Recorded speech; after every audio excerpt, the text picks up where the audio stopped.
हमने मुफ्त राशन तक दिया। पिछली सरकार ने जाने से पहले आप जानते हैं कि मुफ्त बिजली भी दी, मुफ्त पानी भी दिया। और 1985 के बाद से ये सब करने के बावजूद कोई भी सरकार जो है वो वापस पावर में नहीं आई। मिला के मेरे पास तकरीबन 55,000 करोड़ के आसपास जो है मेरे पास टोटल मेरी रिसीट्स हैं। यहाँ लगभग 48% ये सिर्फ और सिर्फ जो है ये कर्मचारियों की पेंशन के ऊपर और कर्मचारियों की सैलरी के ऊपर खर्च हो रहा है। ये वो लोग हैं जो दिहाड़ी लगाते हैं मनरेगा की, इसमें वो लोग आते हैं जो छोटे दुकानदारों के पास काम करते हैं, इसमें जो है जो प्राइवेट सेक्टर के अंदर जो वो काम कर रहे हैं। और ये फर्क नहीं पड़ता कि हमने ओपीएस दे दिया, उसको ये फर्क नहीं पड़ता कि हम डीए की इंस्टॉलमेंट देंगे, उसको फर्क ये पड़ता है लोगों को मुफ्त की बिजली नहीं चाहिए, उनको मुफ्त का राशन नहीं चाहिए। जब भी ऋषि मुनि यज्ञ करने आते थे सर, तो राक्षस जो हैं उसमें विघ्न डालने आते थे। ये भी एक बहुत बड़ा यज्ञ है। प्रस्ताव प्रस्तुत हुआ कि प्रदेश की वर्तमान स्थिति पर ये सदन विचार करे, इसके ऊपर अपना जो है वक्तव्य जो है इस मान्य सदन में रखे। मान्य श्री भवानी सिंह पठानिया। धन्यवाद अध्यक्ष महोदय।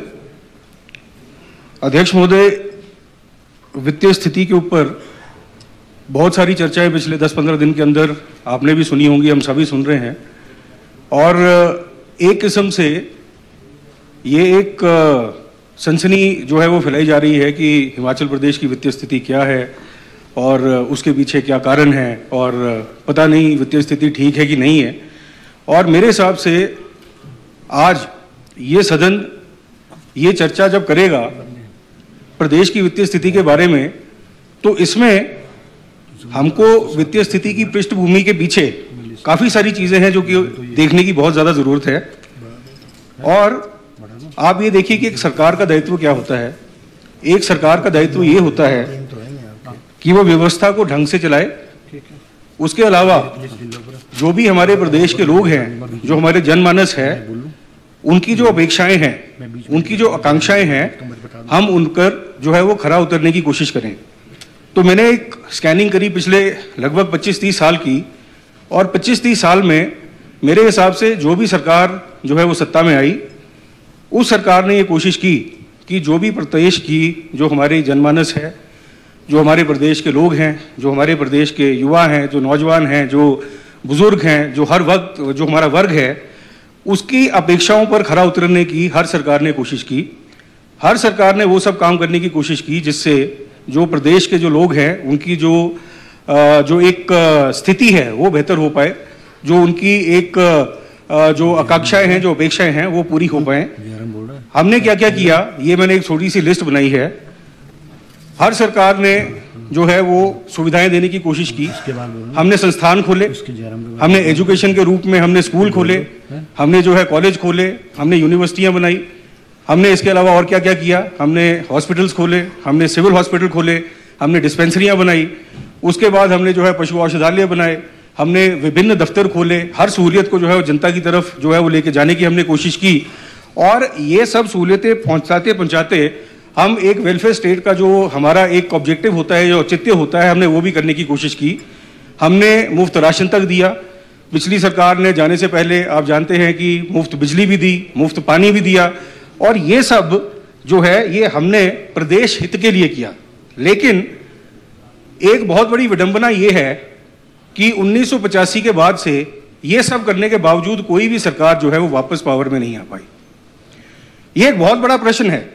और प्रश्न ये है कि हम जो सोचते हैं जनता की जरूरत है, क्या वो असली में जनता की जरूरत है कि नहीं है।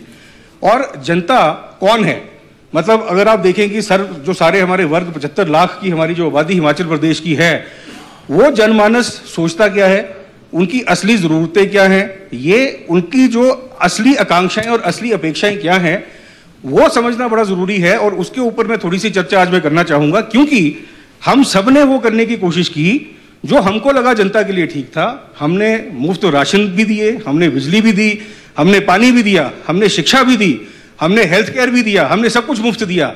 लेकिन उसके बाद भी शायद जनता को ये सारे स्टेप जो हैं वो रास नहीं आए। इसके पीछे की जो अवस्था है उसको जानने की एक बहुत हमारी जो है वो एक ज़रूरत है आज के ज़माने में।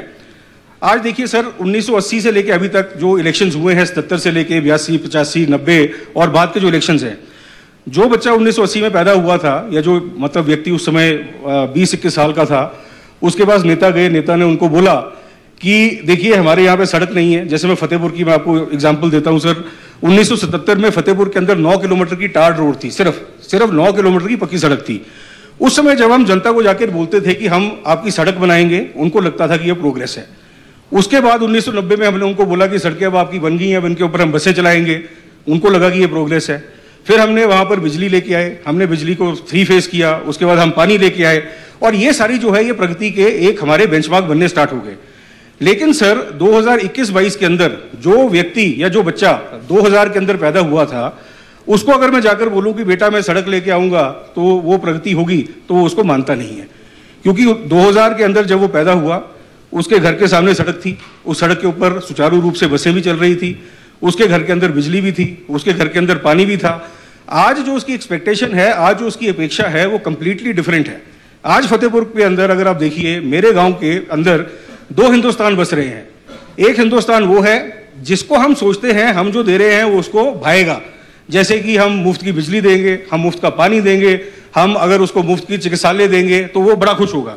और उसी के साथ एक दूसरा भारत है, ये वो लड़का है, ये जो युवा है जो फतेहपुर के अंदर बैठ के या छोटे छोटे गांवों के अंदर बैठ के, नंगल के अंदर बैठ के, दमेटा के अंदर बैठ के, वो रिमोट से यूएस की कंपनी के अंदर, आपकी जो है ऑस्ट्रेलिया की कंपनी के अंदर, आपकी यूरोपियन कंपनीज के अंदर वो रिमोट पे काम कर रहा है। इसको वो सब चीजें नहीं चाहिए जो हमको लगता है इनको चाहिए। आप देखिए इसकी रिक्वायरमेंट क्या है। इसकी रिक्वायरमेंट सबसे बड़ी है 24 घंटे की पावर।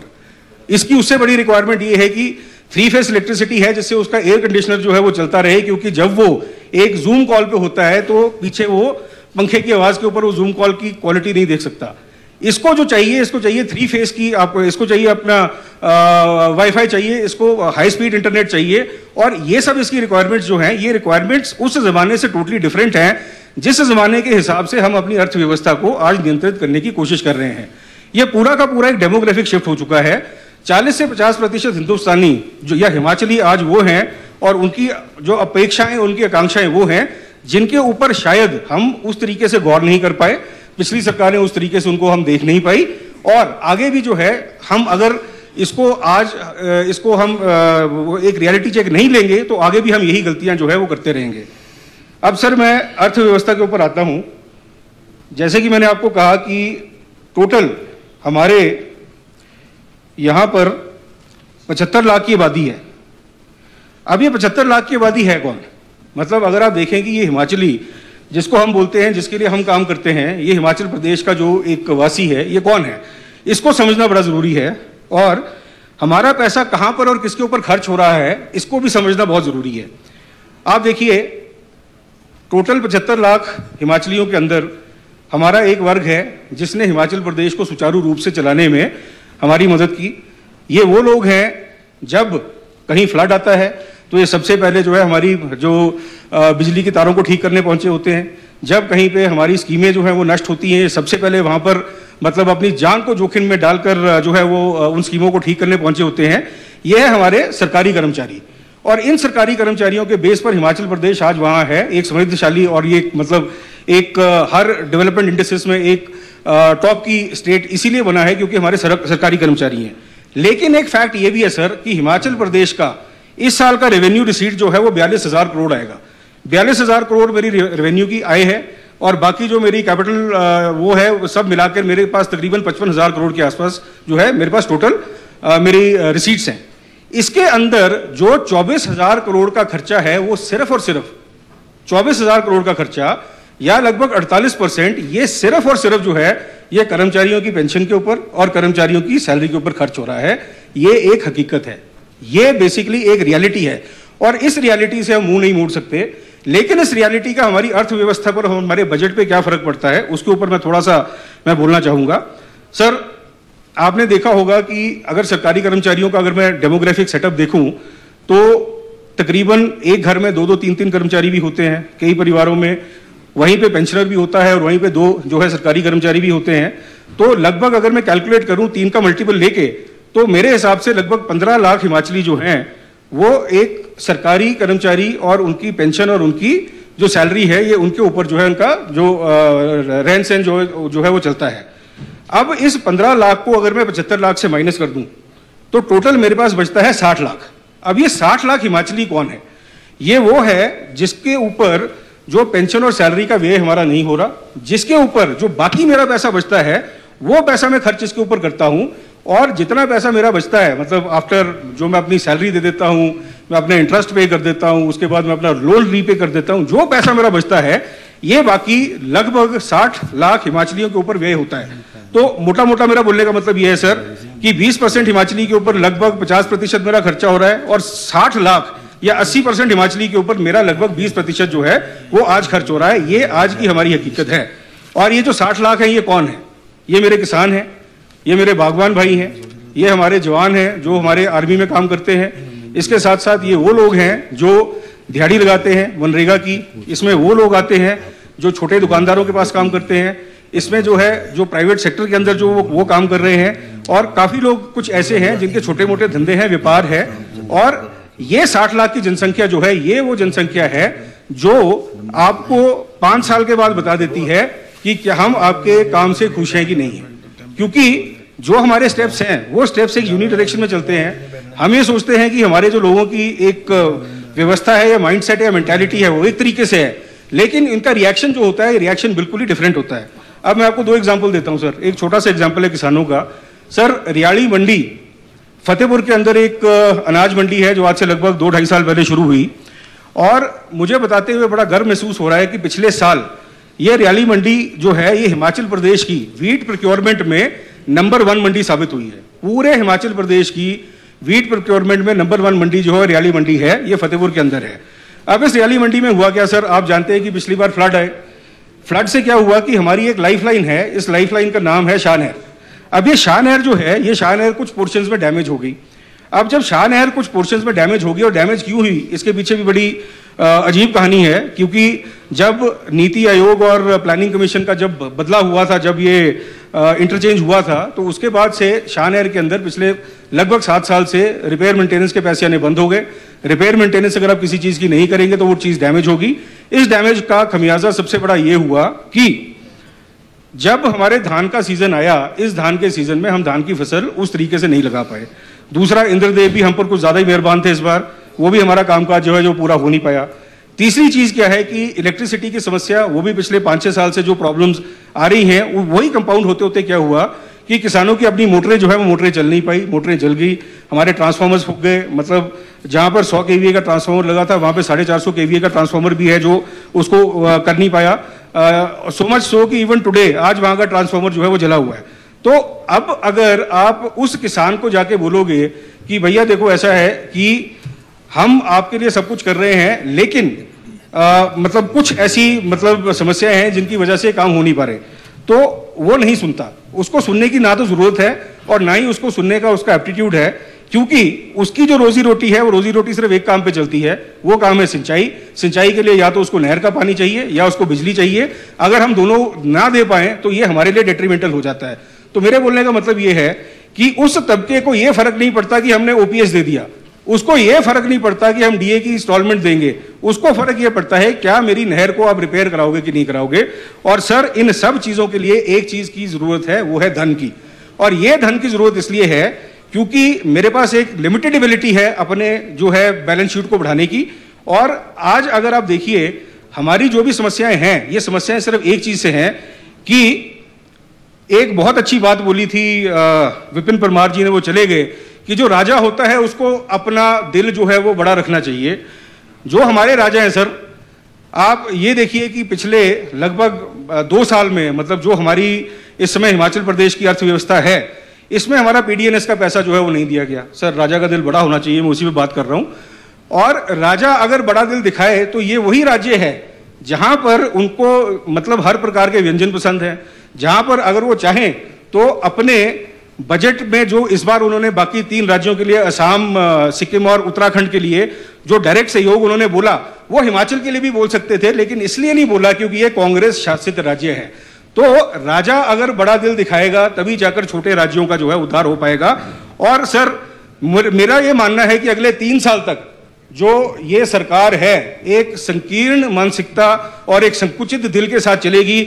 हमको अपने रिसोर्सेज खुद जनरेट करने पड़ेंगे, और ये रिसोर्सेज को जनरेट करने के लिए सर जो पहल आपने की है, अब मैं मुख्यमंत्री जी से अपील करूंगा कि सर जो पहल आपने शुरू की है ये पहल एक इतनी बढ़िया पहल है कि इसके ऊपर अगर आप देखिए कि हमारे को मैंडेट क्या मिला सर। 2022 में हम पूर्ण बहुमत के साथ जीत कर आए, हमारे 40 एमएलए थे, 68 लोगों के साथ 68 एमएलए की इस विधानसभा में हम 40 एमएलए जो है हम जीत के आए। टोटल जीत प्रतिशत थी 58%, 58% of the total house was Congress. उसके बाद क्या हुआ सर कि कोशिश की गई कि किसी तरीके से षड्यंत्र हो, किसी तरीके से उस सरकार को गिरा दिया जाए, और उस सिलसिले में हमारे 9 साथी जो थे वो रिजाइन कर गए, और रिजाइन करके वो दोबारा जो है वो मैंडेट लेने जो है वो जनता के पास गए। सर इस बार मैंडेट मिला, लेकिन ये मैंडेट जो था ये मैंडेट सरकार के लिए नहीं था, ये मैंडेट था ठाकुर सुखविंदर सिंह सुक्खू की लीडरशिप पे।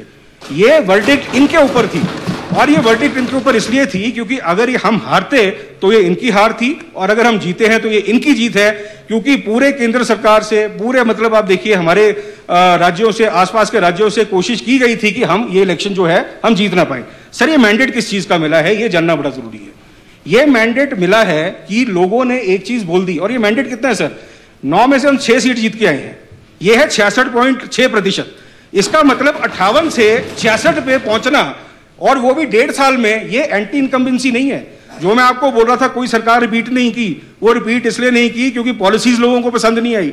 आज अगर हमने 1.5 साल के अंदर अपने मैंडेट को 58 से 66 पे लेके गए हैं, इसका मतलब ये है कि जो पॉलिसीज, जो मतलब छवि माननीय मुख्यमंत्री की है, जो वर्किंग स्टाइल जो है हम इस सरकार का है, लोगों ने इस पे थंपिंग हमको जो है मेजॉरिटी दी है, और हमको बोला है कि जो काम आप कर रहे हो आप उसके कायम रहो। और ये काम क्या है सर, जैसे मैं बोल रहा हूं कि अर्थव्यवस्था को अगर हमने अभी सुदृढ़ करना है, इसको अगर ऊपर लेके जाना है, हमको, मुझे नहीं लगता कि कहीं देखने की जरूरत है।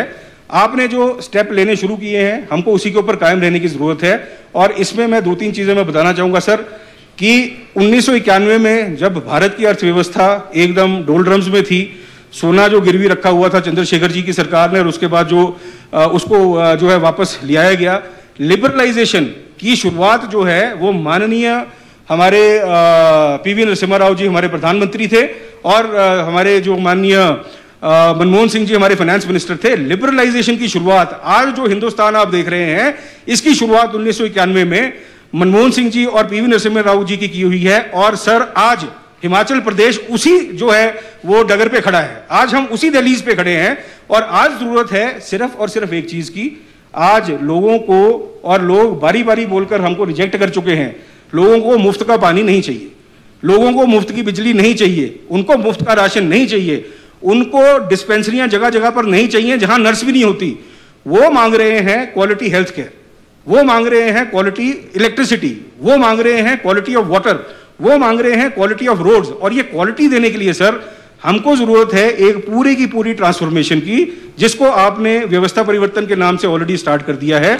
और इसके अंदर अगर आप 2-3 पॉइंट्स अगर आप देखेंगे तो सर ये है कि एक महायज्ञ है, और इस महायज्ञ में जब मैं छोटा बच्चा होता था 6th-7th में, तब मैं देखता था रामायण के अंदर कि जब भी ऋषि मुनि यज्ञ करने आते थे सर, तो राक्षस जो हैं उसमें विघ्न डालने आते थे। ये भी एक बहुत बड़ा यज्ञ है, राक्षस इसमें भी आएंगे, पर हमने डरना नहीं है, क्योंकि आपके साथ आपके सारे विधायक जो है कंधे से कंधा मिला के खड़े हैं सर। और ये जो हम काम करने जा रहे हैं, ये सिर्फ आज का हिमाचल नहीं, बल्कि आपका 2032 का जो हिमाचल है ना, वो जो सबसे ज्यादा समृद्धशाली बन जाएगा, वो हमको याद करेगा। और अंत में सर 2-3 बातें हैं, इसके ऊपर मैं आपका ध्यान आकर्षित करना चाहूंगा, और वो ये है कि अगर आप देखें,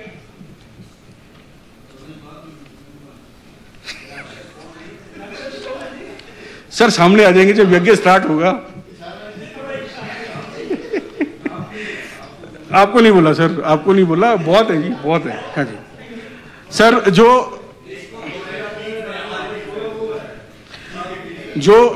हाँ जी, चलिए please please please please Bhavani ji. Sir अगर आप रिफॉर्म्स की बात करें, आप ऑलरेडी स्टार्ट उसमें एक शुरुआत कर ही चुके हैं, लेकिन मेरी नज़र में जो सबसे बड़ा हमारे पास एक अपॉर्चुनिटी है वो HPSCBL है सर, हमारा पावर सेक्टर। पावर सेक्टर में ना केवल पावर जनरेशन, जहां पर आज हमारी कॉस्ट जो भी 7-8 रुपए हाइड्रो पावर की आ रही है, इसको अगर हम 2-2.5 रुपए पे लेके जाते हैं, मेरे हिसाब से उसी में लगभग मतलब एक 1500-1600 करोड़ की जो है अपसाइड आ जाती है। दूसरा हमारा जो है वो पावर डिस्ट्रीब्यूशन है, जो हमारे डिस्ट्रीब्यूशन लॉसेज हैं जो भी 13-14% पे आज हैं, इनको रैशनलाइज करने की अगर हम कोशिश करें तो ये काफी हद तक जो है ये हमारे लिए एक रेवेन्यू एनहांसिंग एक टूल बन जाता है। और तीसरा हमारी जो पावर परचेज है, ये पावर परचेज पॉलिसी के ऊपर भी अगर हम थोड़ा मतलब इसके ऊपर थोड़ा स्ट्रिंजेंसी अगर हम लिखा दें तो ये भी एक बहुत बड़ा हमारा पैसे का एक टूल बनता है। लगभग 6000 करोड़ मेगावाट की डेफिशिएंसी है आज हिमाचल के अंदर, जो आप सोलर पावर का हमने इनिशिएटिव स्टार्ट किया है, ये डेफिशिएंसी पूरी अगर हम करते हैं 800-900 करोड़ का और हमारा रेवेन्यू एनहांसमेंट होता है। इसके साथ साथ मेरा फेवरेट टॉपिक जो है वो है माइनिंग। और माइनिंग इसलिए नहीं कि मतलब मैं माइनिंग वालों से मेरी कोई दुश्मनी है, मेरे को अवैध माइनिंग से समस्या है। और अवैध माइनिंग में जैसे कि सबने बोला मतलब जो हमारे बॉर्डर एरियाज हैं कि पंजाब से लोग आते हैं, पंजाब से लोग आके हमारी खड्डों में माइनिंग करते हैं और हमारे जो है मटेरियल को लेके चले जाते हैं। सर इसका सबसे बढ़िया तरीका ये है कि अगर आप राखें वहां पे लगा दें, जो छोटे हमारे लाइसेंसेस हैं, सरकार की हमारी जो है वो खड्ड है, सरकार की खड्ड में अगर मैं अपने बेरोजगार युवकों को जिनके पास एग्रीकल्चर के ट्रैक्टर हैं, उनको अगर मैं 25-25 हजार रुपए में माइनिंग लीज अगर मैं दे दूं, अगर एक खड्ड पे अगर हम 4 लीज भी दे देते हैं, मैं कह रहा हूं मजाल है कि पंजाब का कोई बंदा अपना ट्रक लेके वहां आ जाए, उसको रात को ही जला डालेंगे सारे के सारे। मतलब वो एक प्रोटेक्शन का टूल है, वो एक रेवेन्यू का टूल है और वो एक एम्प्लॉयमेंट का टूल है। सो मैं आपसे रिक्वेस्ट करूंगा कि छोटे लाइसेंसेस हमारी खड्डों के लिए, हमारे लोकल नौजवानों के लिए, और ये कोई मतलब बड़े हमें उद्योगपतियों को या बड़े हम क्रशर मालिकों को नहीं देना, हमने अपने लोगों को देना है जो कि वहां के लोकल रेजिडेंट्स हैं। और इसके साथ सर एक्साइज पॉलिसी में भी आप देखें सर, हर कॉन्स्टिट्यूएंसी के अंदर, हर पंचायत के अंदर कम से कम 2 अड्डे ऐसे होते हैं जो अवैध शराब बेच रहे हैं। अब अवैध शराब इसलिए है क्योंकि हमने उसको लीगलाइज नहीं किया है। ये वो शराब है जो कि बिना एक्साइज के निकलती है, जो हमारे आसपास की डिस्टिलरीज हैं वो उसी को निकाल के जो है बेचती हैं, सरकार को रेवेन्यू नहीं मिल रहा, हमको क्वालिटी का कुछ पता नहीं। अगर हम छोटे बार लाइसेंसेस 5000 रुपए, 12000 रुपए, 25000 रुपए के ऊपर अगर हम लगा देते हैं, जिसमें कंडीशन सिर्फ एक हो कि जो भी ये लाइसेंस लेता है उसको मैंडेटरी जो कोटा है वो उठाना पड़ेगा ठेके से, मेरी रेवेन्यू एनहांसमेंट होगी, मेरी स्पूरियस लिकर का जो है वो खत्म होगा और इसमें भी एक एम्प्लॉयमेंट को बढ़ने की एक अपॉर्चुनिटी मिलती है। इसके बाद सर फॉरेस्ट पॉलिसी है, और फॉरेस्ट पॉलिसी के अलावा सर हमारे प्रॉफिट सेंटर हैं, जो हमारे PSU, जो हमारे जो पब्लिक सेक्टर अंडरटेकिंग्स हैं, HRTC should be treated as a profit center, HPMC should be treated as a profit center। इन सब के ऊपर अगर हम मतलब लग के काम करेंगे, मुझे नहीं लगता कि जिस प्रकार हमको जो है एक ब्लैकमेल का जो सामना करना पड़ता है कि भैया आपकी हमने गर्दन पकड़ रखी है और अगर आप हमारे सामने नमस्ते नहीं करोगे, हमारे सामने अगर आप दंडवत प्रणाम नहीं करोगे, आपको पैसा नहीं देंगे। सर इससे हम निकल जाएंगे और हर एक हिमाचली जो है, जो हमारे युवा हैं, जो हमारे नौजवान हैं, ये सारे हमको याद रखेंगे कि ये वो सरकार थी जो जाते जाते ये नहीं बोल के गई कि जो हम खजाना खाली करके जा रहे हैं, लेकिन हम खजाने को भर के जाएंगे। और सर अंत में माखनलाल चतुर्वेदी जी की 4 लाइनें हैं। माखनलाल चतुर्वेदी, चाह नहीं मैं सुरबाला के गहनों में गूंथा जाऊं, चाह नहीं मैं सुरबाला के गहनों में गूंथा जाऊं, चाह नहीं प्रेमी माला में बिंद प्यारी को ललचाऊं, मुझे तोड़ लेना बनमाली उस पथ पर देना फेंक, हिमाचल प्रदेश की आर्थिकी को सुदृढ़ बनाने जिस पथ लिए जाएं कदम अनेक, जिस पथ लिए जाएं कदम अनेक। आपने मुझे बोलने का मौका दिया, धन्यवाद।